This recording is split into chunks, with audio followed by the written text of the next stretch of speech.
Hello, I am Archishman Ghosh and this is my project on Boston House price prediction model.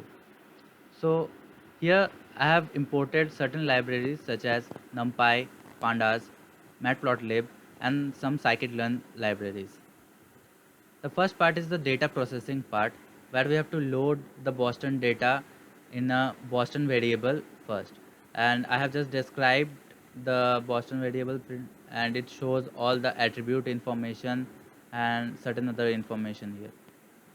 Then we have put the features of the Boston data set into a pandas data frame called features, where the columns are the feature names.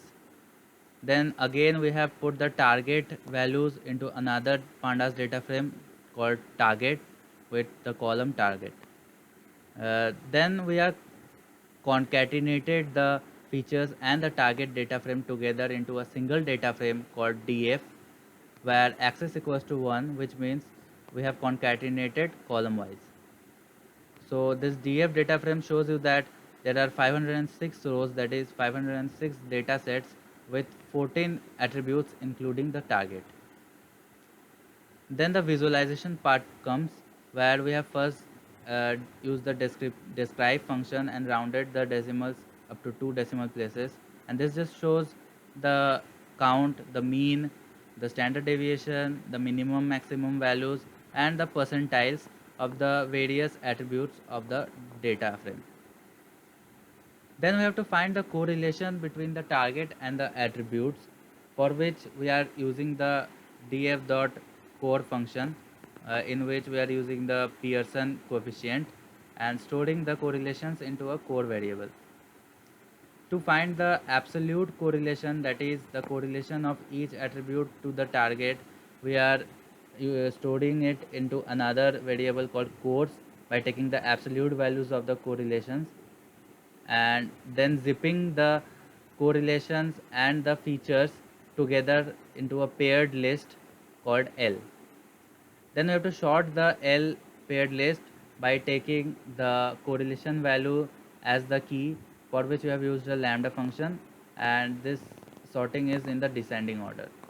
And then we are unzipping the list again to store the correlation and the labels or the features separately.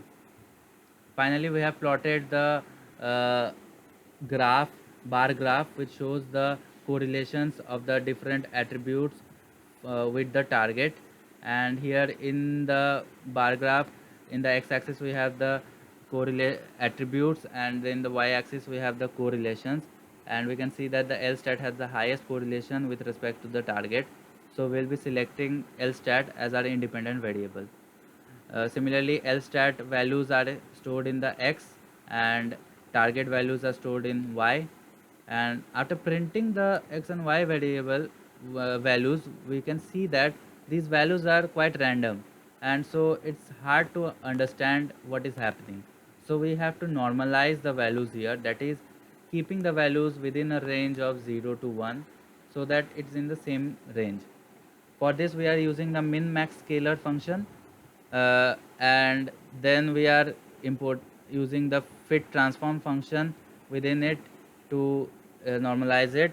But for normalizing we need the values in a column wise order, for which we are reshaping the x and y values, and after the normalization we are uh, putting it back like as it was in an array format. So after normalization, we can see that all the values have been scaled, that is normalized. Next comes the splitting of the data sets, which is very important, where we are using the train test split function, which splits the data set randomly into a training and a testing part. And this test size equals to 0.2 indicates that data is randomly 20% of the data is randomly sampled as testing data. Then the model designing part comes, which constitutes of three functions, that is the error function, the update function and the gradient descent function. First, the error function. It is just a mean squared error, for which it first finds the summation of the uh, difference of the predicted and the true values raised to the power 2, and the predicted values are here as mx plus c, that is the straight line equation, and finally returns the error calculated divided by 2n, which is the mean squared error. Then comes the update function, in which the values of m and c are updated by using the gradients of m and c, which is calculated as shown, and it finally it also uses the learning rate multiplied to the gradients, which is passed as the parameter, and returns m and c values. Then comes the gradient descent function, in which first we initialize some values to m and c and create empty lists of error values and mc values, and then run a loop uh, for the given number of iterations. And for each iteration we calculate the error e, and then we check the error if it is less than threshold, and if so we break from the loop. If not, we append the error values into the error values list, and then we update the m and c values using the update function, and finally after the loop is over, we return the mc error values and mc values list.